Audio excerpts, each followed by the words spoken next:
नमस्कार, स्वागत है आप सभी का न्यूज इंडिया एक्सप्रेस में और मैं हूं आपके साथ हिमांशी उपाध्याय। और इस वक्त हम मौजूद हैं जैतपुर गांव में और आपको बता दें, आप कैमरे के माध्यम से हमारे ये पीछे घर देख सकते हैं, जहां पर आपको दिखाई देगा ये घर, जहां पर यहां पर तोड़फोड़ की गई है। इस घर में 50 से 60 लोगों की संख्या में यहां पर लड़के आए थे, जिन्होंने इस घर पर जो है हमला किया है। उनके पास बंदूकें भी थी, जिसमें उन्होंने फायरिंग भी करी। साथ ही आपको बता दें कि यहाँ पर उनके हाथों में तलवारें भी थी, जिससे लोगों को काफी अंदर चोटें भी आई हैं। यहाँ तक कि उन्होंने ऊपर चढ़ने की भी कोशिश करी और उसके बाद भी उन्होंने तोड़फोड़ करी है। आप यहाँ पे कुछ लोग हैं, उनसे हम जानते हैं आखिरकार पूरा मामला क्या है, क्यों उन्होंने हमला किया, क्या था पूरा मसला। सर, क्या नाम है आपका? मेरा नाम हरजीत सिंह। क्या हुआ था, क्यों उन्होंने आपके साथ ये हरकत करी, क्यों आपके घर पर उन्होंने हमला करा? बारात में गया था, शादी थी, बारात में गया था। तो कितनी तारीख को आप बारात में गए? 27 तारीख को। तो वहाँ पर बहस हुई थी, तो वो तो चलो वहाँ पर ख़त्म हो गई थी। किनसे बहस हुई थी आप? लक्की और गुरदित्ता। कहाँ रहते हैं ये लोग? ये एक तो ये पड़ोस में रहता है और एक उधर रहता है, यानी गाँव में रहते हैं ये दोनों। फिर उसके बाद ये ना कहते तुम्हें देख लेंगे। मैंने कहा चलो कोई बात नहीं, जो भी है निपटा दिया वहाँ पर। फिर उसके बाद इन्होंने भाई के बच्चों को लेके आ रहा था स्कूल से, 12 साढ़े 12 से लेके एक के बीच का टाइम था। जब इन्होंने मुझे बच्चे लेके आ रहा था, इन्होंने बाइक आगे लगाई, बच्चों को खींचने लगे और मुझे पीटने लगे। ये यानी बच्चों को किडनैप करने की कोशिश की गई? किडनैप करने की कोशिश की। उसके बाद क्या हुआ? उसके बाद मैं बच्चों को, वहाँ पर पब्लिक इकट्ठी हो गई, तो फिर मैंने क्या बच्चों को ये पकड़ाओ भाई। इतनी देर में बच्चे जान पहचान के थे वहाँ पर सारे, तो उन्हें मैं बच्चे उनके पास पहुँच गए, तो मैं उससे भाग चुका, उनके ऊपर बाइक गिर के भाग गया। आप वहाँ से भाग गए थे? फिर उसके बाद मैं मामा की दुकान पे गया, ऑफिस पे। फिर मैं वहाँ पर गया, ये वहाँ तक मेरे पीछे गए थे, वहाँ तक फिर मुझे अंदर भी मारा था इन्होंने मुझे। फिर उसके बाद शाम को उन्होंने हमला क्यों कर दिया? हमला मैं यहाँ से मेडिकल होके आया था मेरा, तो फिर उसके बाद इन्होंने हमला कर दिया दोबारा। क्या सोच के उन्होंने हमला करा, क्यों ऐसा करा? कि ये कंप्लेंट ना करें। अच्छा, जब वो किडनैपिंग कर रहे थे बच्चों की, तो वो आपने कंप्लेंट दर्ज कराई थी, तो इसके उससे उन्होंने कि आप अपनी कंप्लेंट वापस ले लो, इसलिए आप पर हमला किया गया? हाँ जी, इसलिए हमला किया। कितने लोग आए थे यहाँ पर कम से कम 40-50 होंगे। क्या हथियार उनके हाथ? उनके हाथों में करपाने थी, डंडे थे, बंदूकें भी थी, पिस्टल थे, जो कि इससे फायरिंग करी गई है।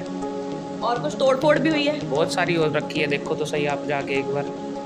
और भी कुछ माताएं यहाँ पर बैठी हुई हैं, बहनें यहाँ पर बैठी हुई हैं, तो उनसे भी हम जानते हैं। आप देख सकते हैं अभी भी घर का हाल क्या है। यहाँ पर सारी ईंटें पड़ी हुई हैं, मलबा यहाँ पर गिरा पड़ा है, तो आप इससे अंदाज़ा लगा सकते हैं कि कितना बड़ा हमला यहाँ पर जो है किया गया है।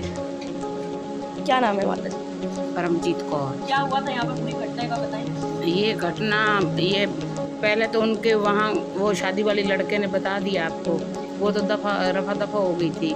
फिर ये मेरे बच्चे पोती पोता हैं, दोनों पंचशील स्कूल में पढ़ते हैं, तो वीर को सीधा पढ़ते हैं। तो 1 बजे छुट्टी होती है बच्चों की। मेरा बच्चा लेने गया, इनके माँ डैडी वहाँ ऑफिस गए हुए थे, तो बच्चे हमारे सिर पे ही हैं। तो ये रास्ते में वहीं इन्होंने पकड़ लिया, बच्चों को भी छीनने लगे, मारने लगे। बच्चों से पूछ सकते हो, और इसे मारने लगे।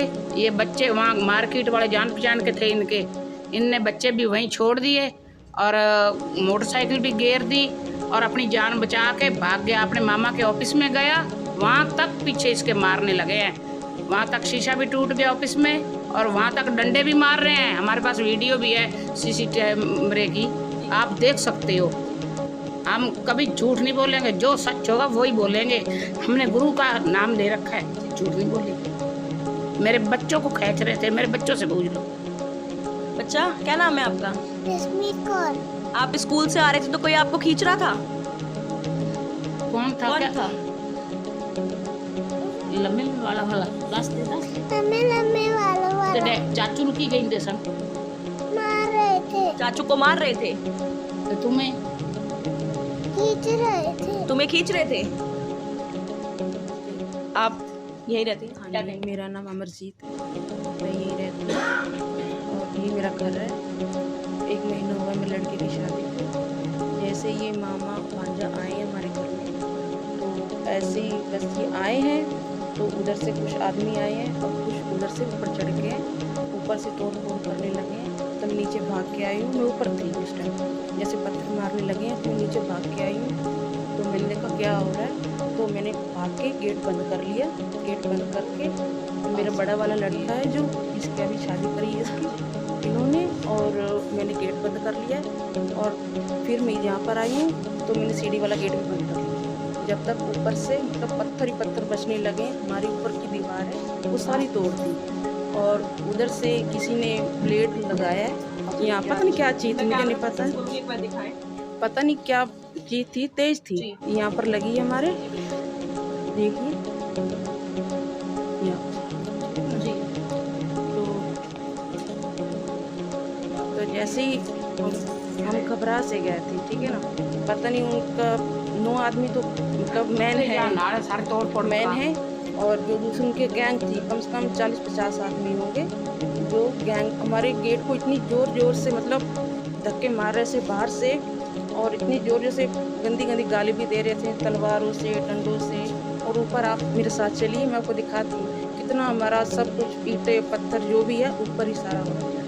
कितनी ईंटें यहाँ पर बरसाई गई हैं, किस तरीके से यहाँ पर हमला किया गया है। चारों तरफ आपको मलबा दिखाई दे रहा होगा। 2 दिन हो चुके हैं, लेकिन आप ये देख सकते हैं कि यहाँ की स्थिति अभी भी कैसी बनी हुई है। ऊपर की दीवार तक यहाँ तक तोड़ देने की कोशिश करी गई, फायरिंग की गई है इस दीवार पे। जहाँ पे ये गोली लगी उसके बाद ये दीवार जो है टूट गई। सर, किस तरीके से आपने अपनी जान बचाई होगी, क्योंकि हम यहाँ पे चारों तरफ देख रहे हैं किस तरीके से मलबा यहाँ फैला पड़ा है। बहुत मुश्किल से जान बचाई है, यही सोच। तो पुलिस वालों को आपने इसकी कंप्लेंट करी है, FIR दर्ज कराई है? वो कर ही नहीं रहे आगे से, FIR दर्ज नहीं कर रहे? नहीं कर रहे।